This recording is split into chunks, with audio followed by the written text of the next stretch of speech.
दोस्तों, मिथिलेश अपनी 14 साल की नाबालिग बेटी के साथ इतनी दर्दनाक तरीके से उसके साथ संबंध बना रहा था कि उसकी जो सिसकियां थीं वो पूरे कमरे में गूंज रही थीं और उसको इस बात का अंदाज़ा भी नहीं था कि वो शारीरिक संबंध बना तो रहा है, लेकिन वो किसके साथ बना रहा है इस चीज़ का शायद उसको बिल्कुल भी अंदाज़ा नहीं होता है।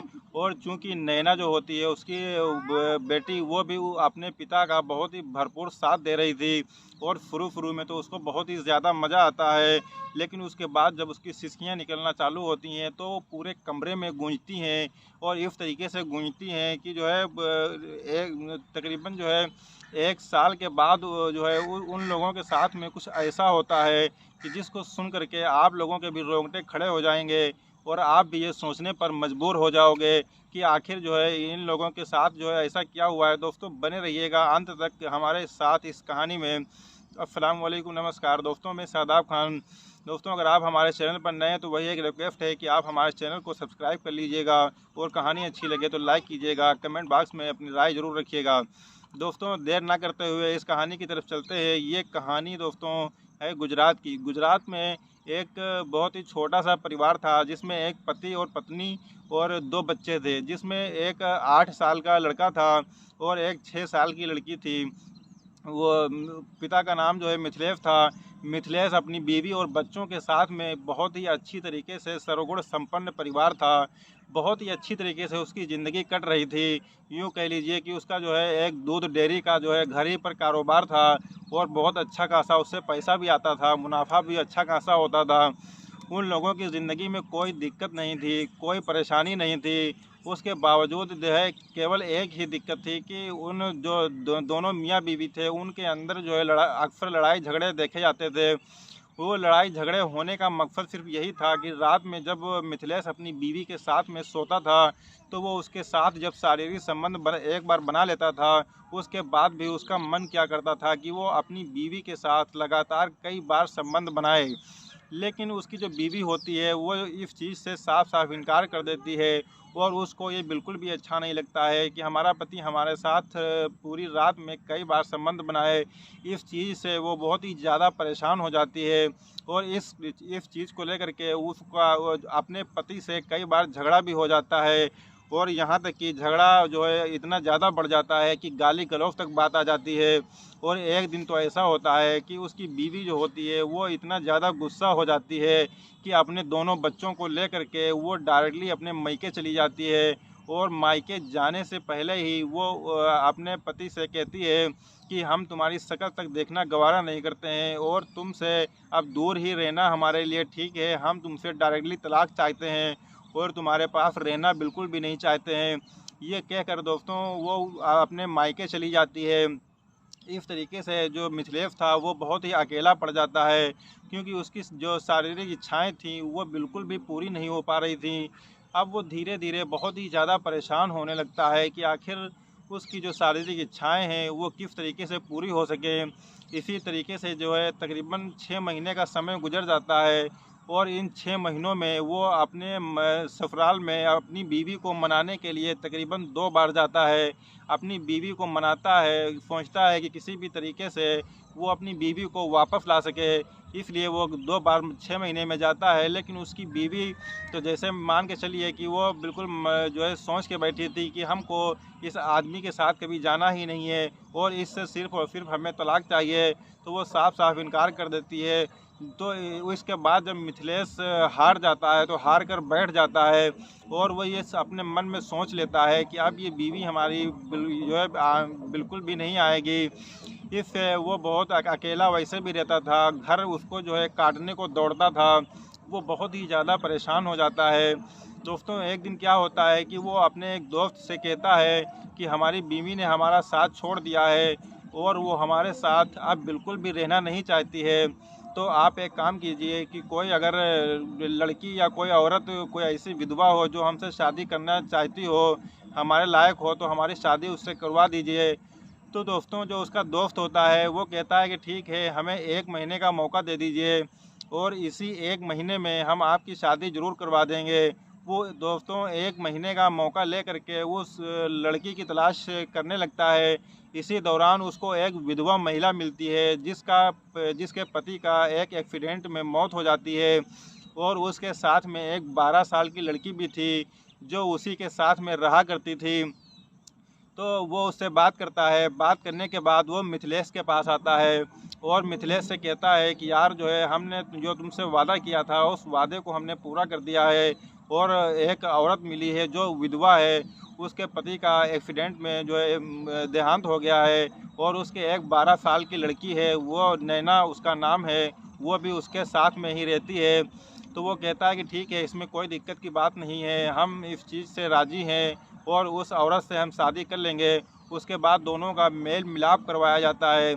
मेल मिलाप करवाने के बाद वो दोनों लोग इस शादी के लिए राज़ी हो जाते हैं और उसके बाद कुछ दोस्तों के साथ में मिल कर के वो दोनों लोग मंदिर में जा कर के वहाँ पर बहुत ही छोटी मोटी रस्म के साथ वो लोग शादी कर लेते हैं। और दोस्तों मिथिलेश उसको अपनी बीवी बनाकर अपने घर पर लेकर के चला आता है और अपने घर पर लाने के बाद उनका जीवन जो है सर्वगुण संपन्न तरीके से चलने लगता है, क्योंकि उसके पास पैसों की वजह से भी कोई कमी नहीं थी। दूध डेयरी का उसका कारोबार था, काफ़ी बड़ा कारोबार था, पैसा उसके पास पहले से भी अच्छा आ रहा था। इसलिए जो उसकी जो जिससे उसने शादी की थी वो भी बहुत आराम से और खुशी खुशी तरीके से रह रही थी। उसकी जो बेटी थी नैना 12 साल की, वो भी बहुत ही आराम से रह रही थी। उन लोगों में जो है किसी भी प्रकार की कोई दिक्कत नहीं थी और सर्वगुण संपन्न परिवार चल रहा था। लेकिन एक दिन ऐसा होता है कि जो है उसकी जो पहली वाली बीवी थी उसको इस चीज़ के बारे में पता चल जाता है कि मिथिलेश ने एक दूसरी शादी कर ली है और उसको हमारी कोई बिल्कुल भी फ़िक्र नहीं है, मतलब अब वो हमसे कुछ चाहता ही नहीं है। तो वो सोचती है कि अब हम वैसे भी उससे तलाक लेना चाहते थे, लेकिन अब तो हम किसी भी माने पर उसके साथ जाने को तैयार नहीं हैं और उससे हम इसी तरीके से तकरीबन 9 महीने बीत जाते हैं और 9 महीने बीतने के बाद दोस्तों जो उसकी दूसरी बीवी होती है वो गर्भवती हो जाती है और गर्भवती होने के बाद वो उसको जो है बहुत ही ज़्यादा दर्द हो रही थी, उसको बहुत ही ज़्यादा पीड़ा हो रही थी। तो मिथिलेश जो होता है वो उसको एक जो है प्राइवेट नर्सिंग होम में लेकर के जाता है और वहाँ पर उसको भर्ती करवाता है। भर्ती करवाने के बाद उसकी जाँच करवाता है। दोस्तों जांच में पता चलता है कि जो है उसका जो उसके पेट में जो बच्चा पल रहा था वो पेट के अंदर ही जो है उसका देहांत हो गया है, वो मर चुका है। इसलिए उसको बहुत ही ज़्यादा पीड़ा हो रही है, उसकी दर्द लगातार बढ़ती ही जा रही थी। इसी से जो है तरीके से तकरीबन 1 घंटे का समय बीत जाता है। वो उस दर्द को जो है सहन नहीं कर पा रही थी और चूंकि वो बच्चा मर चुका था तो इसलिए डिलीवरी होने में भी बहुत ज़्यादा दिक्कत हो रही थी। वो बच्चा बाहर आ ही नहीं रहा था, इसलिए उसका दर्द जो होता है वो लगातार बढ़ता ही चला जाता है और वो दर्द से इतना ज़्यादा परेशान हो जाती है कि 1 घंटा बीतने के दौरान ही उसकी भी मौत हो जाती है। और उसके बाद डॉक्टर जब ऑपरेशन थिएटर के बाहर निकलते हैं तो मिथिलेश से कहते हैं कि अफसोस, हम जो है जच्चा और बच्चा दोनों को नहीं बचा पाए और दोनों का देहांत हो गया है। उसके बाद दोस्तों मिथिलेश अपने जो है जच्चा और बच्चा दोनों को घर पर ला करके उनका अंतिम संस्कार कर देता है और एक बार फिर से वो अकेला पड़ जाता है और इस बार वो बहुत ही चुपचाप और सुनसान तरीके से जो है घर पर बैठा रहता था। ना तो वो किसी से बातें करता था और ना ही किसी से बोल चाल कोई भी मेल मिलाप नहीं करता था, क्योंकि वो इतना अंदर से टूट चुका था, क्योंकि पहली बीवी तो उसको छोड़ के चली गई थी और दूसरी बीवी जो उसकी थी वो जो है उसका देहांत हो गया था गर्भवती होने की वजह से। तो इसलिए वो बहुत ही ज़्यादा परेशान हो जाती है और परेशान होने के बाद वो जो है बहुत ही परेशानी और दिक्कत में आ जाता है और अकेला जो है बैठा हुआ है। एक दिन घर में जो है सोच रहा था कि आखिर क्या किया जाए। इसी दौरान जो उसकी जो सौतेली बेटी होती है 13 साल 13.5 साल की, जिसका नैना नाम होता है, वो जो है बाथरूम में नहाने के लिए जा रही थी और वो बाहर बैठा हुआ देख रहा था। उसके बाद जब वो नहा करके बाहर निकलती है तो दोस्तों उसका जो बदन था वो पूरा बदन जो है क्योंकि नहा के निकली हुई थी तो पूरा बदन भीगा था और भीगे बदन पर जब कोई कपड़ा पहना जाता है तो बाहर से नग्न अवस्था में उस तरीके से दिखता है। तो उसके पिता की नज़र उसके शरीर पर पड़ती है, तो उसका शरीर बहुत ही चिकना होता है। तो वो सोचता है कि क्यों ना जो है इसको जो है अपना जो है हवस का जो है शिकार बनाया जाए और इससे जो है शारीरिक इच्छाएं पूरी की जाएं, तो जो है कितना ही ज़्यादा जो है मज़ा आएगा और ज़िंदगी पूरी तरीके से बदल जाएगी। वो लगातार इसी चीज़ को सोच रहा था और उसने अपने दिमाग में जो है एक ख़तरनाक प्लान बनाया था क्योंकि ये सोच रहा था कि उसकी ये सगी बेटी तो है नहीं और इससे अगर कोई गलत काम हम करेंगे तब भी कोई दिक्कत की बात नहीं है, क्योंकि दूसरी पत्नी की ये बेटी है और कोई दिक्कत की बात नहीं है। इसके साथ में कोई गलत काम करने के लिए कोई दिक्कत नहीं है। तो वो सोचता है कि कोई ऐसा प्लान बनाया जाए जिसके तहत ये जो है हम अपनी बेटी से शारीरिक संबंध बना सकें। तो उसके दिमाग में एक आइडिया आता है कि क्यों ना हम पहले इसको ब्लू फिल्म की जो है लत लगवाते हैं, जिससे इसको जो है उत्तेजना पैदा होगी और इसका जो है आकर्षण इसकी तरफ बढ़ेगा। उसके बाद मौका पाते ही हम इसके साथ शारीरिक संबंध बनाना शुरू कर देंगे। और दोस्तों वो अपने इस मकसद में जो है कामयाब भी होता है। वो एक दिन जो है अपनी बेटी को अपने पास बुलाता है और उससे कहता है कि बेटा यहाँ आओ, आपको हम कुछ दिखा रहे हैं। उसके बाद वो अपने मोबाइल में यूट्यूब खोल करके उसमें जो है वेबसाइट खोल करके उस पर ब्लू फिल्म लगाता है और उसके बाद नैना को दिखाता है। तो नैना जब उसको देखती है तो वो कहती है कि पापा आप बहुत ही गंदे हो और ये गंदी चीज़ें हैं, ये हम सबको नहीं देखनी चाहिए। तो उसका जो पिता मिथिलेश होता है वो कहता है कि बेटा अभी आपको ये चीज़ें गलत लग रही हैं, गंदी लग रही हैं, लेकिन जैसे जैसे आप इनको देखेंगी तो आपको बहुत ही मज़ा आएगा और आपको बहुत ही ज़्यादा जो है अच्छा लगेगा। ये सारी बातें सुन करके नैना उसको जो है देखने लगती है और वाकई में वो उसको देखते देखते बहुत ही ज़्यादा मज़ा आता है। वो जो है धीरे धीरे उत्तेजित हो जाती है, लेकिन वो सोचता है कि अभी जो है इसके साथ शारीरिक संबंध बनाना ठीक नहीं है, क्योंकि अभी शुरुआती मामला है और उसको जो है इसकी अच्छी तरीके से जो है जब पहले लत लग जाएगी तब इसको जो है इसकी तरफ आकर्षण बढ़ेगा। उसके बाद इसके साथ शारीरिक संबंध बनाने में कोई दिक्कत भी नहीं होगी। इसी तरीके से जो है वो लगातार उसको लत लग चुकी थी। वो कभी कभी तो ऐसा होता था कि वो अपने पिताजी का जो है मोबाइल उठा कर अपने कमरे में ले जा कर के उसमें ब्लू फिल्म देखा करती थी। यानी कि उसकी इतनी ज़्यादा बुरी लत लग जाती है कि वो लगातार ब्लू फिल्म को जो है देखती रहती है और ब्लू फिल्म की उसको जो है एक आदत सी हो जाती है। और अब जो है मिथिलेश समझ जाता है कि नैना को जो है ब्लू फिल्म की जो है लत लग गई है और यही समय है उसके साथ शारीरिक संबंध जो है बनाने का। एक रात वो नैना को अपने पास बुलाता है और उससे कहता है कि बेटा यहाँ आओ, तुम जो है यहीं हमारे पास लेट जाओ और यहीं पर तुमको हम जो है ब्लू फिल्म दिखाते हैं। उसके बाद नैना उसके पास लेट जाती है। दोस्तों उसके बाद मिथिलेश उसको ब्लू फिल्म दिखाता है और ब्लू फिल्म देखते देखते वो लोग जो है पहले दोनों लोग जो है धीरे धीरे उत्तेजित हो जाते हैं और उनको उस चीज़ की चाहत महसूस होने लगती है। उसके बाद इसका मौके का फ़ायदा उठाकर मिथिलेश अपनी बेटी के शरीर पर जो है हाथ फेरने लगता है और वो इस चीज़ का विरोध भी नहीं करती है, क्योंकि उसको बहुत ही ज़्यादा मज़ा आ रहा था। फिर धीरे धीरे एक एक करके वो अपनी बेटी के सारे कपड़े उतार देता है। सारे कपड़े उतारने के बाद वो नग्न अवस्था में हो जाती है और उसके बाद वो उसके शरीर के साथ छेड़खानी शुरू कर देता है। तकरीबन 15 मिनट के बाद वो अपने कपड़े भी उतार देता है और उसके साथ ताबड़तोड़ जो है शारीरिक संबंध बनाने लगता है।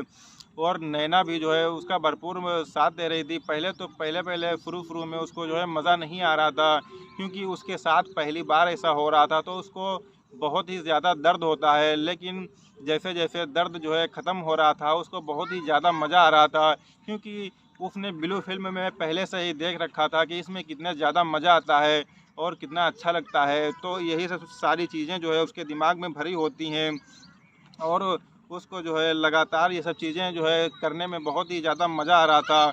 और वो अपने शुरू में पापा से कहती है कि पापा ये सब ना करोगे कि मुझे बहुत दर्द हो रहा है, लेकिन वो कहाँ मानने वाला था। वो तो लगातार उसके साथ जो है ताबड़तोड़ संबंध जो है बनाया जा रहा था और इतने दर्दनाक संबंध बना रहा था कि नैना की जो है चीखें निकल जाती हैं और वो रोने लगती है। जब वो थक जाता है तब वो उससे जो है दूर हट जाता है, छोड़ देता है और वहीं पर लेट जाता है।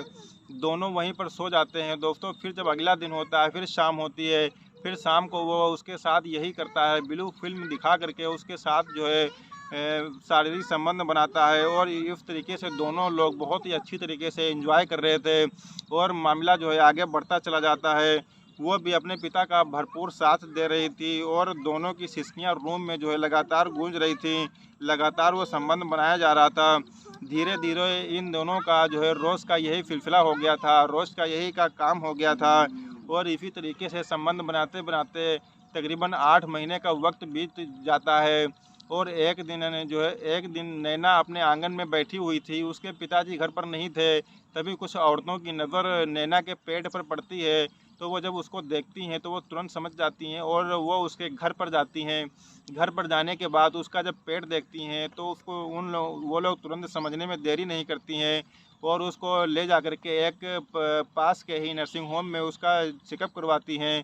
चेकअप में जब चेकअप की जब रिपोर्ट आती है तो उस रिपोर्ट में ये पाया जाता है कि ये नैना जो लड़की है 13.5-14 साल की, इसको ये तकरीबन 8 महीने की प्रेग्नेंट है और उसका पेट काफ़ी बड़ा हो चुका था। लेकिन मिथिलेश ने इस चीज़ का ध्यान ही नहीं दिया। उसके बाद जो है ये चीज़ जो है ये खबर सुनते ही गांव वाले और वो लोग जो चेकअप कराने गए थे वो सब बहुत ही ज़्यादा परेशान हो जाते हैं।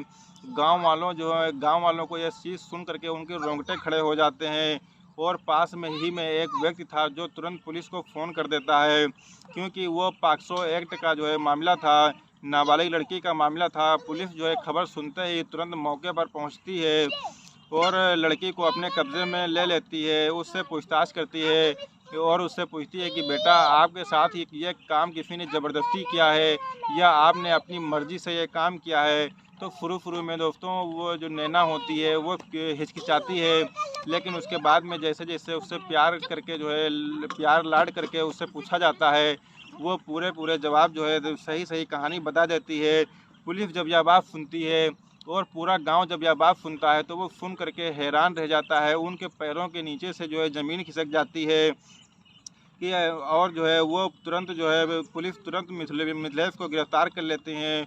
और पहले तो वो जो उसको खूब ज़्यादा कूटते हैं, खूब मारते हैं, खूब पीटते हैं। उसके बाद वो मिथिलेश से पूछताछ करते हैं और पूछताछ में वो सारी बातें जो है कबूल कर लेता है, पूरी कहानी बताता है। तो सब दंग रह जाते हैं और परेशान हो जाते हैं।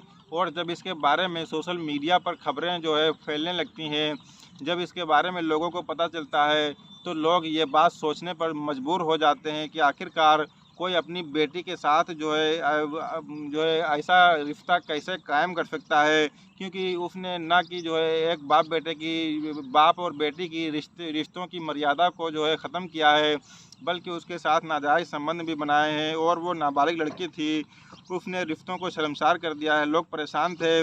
बाकी जो है मिथिलेश के ऊपर पॉक्सो एक्ट का मामला दर्ज करके जेल भेज दिया जाता है।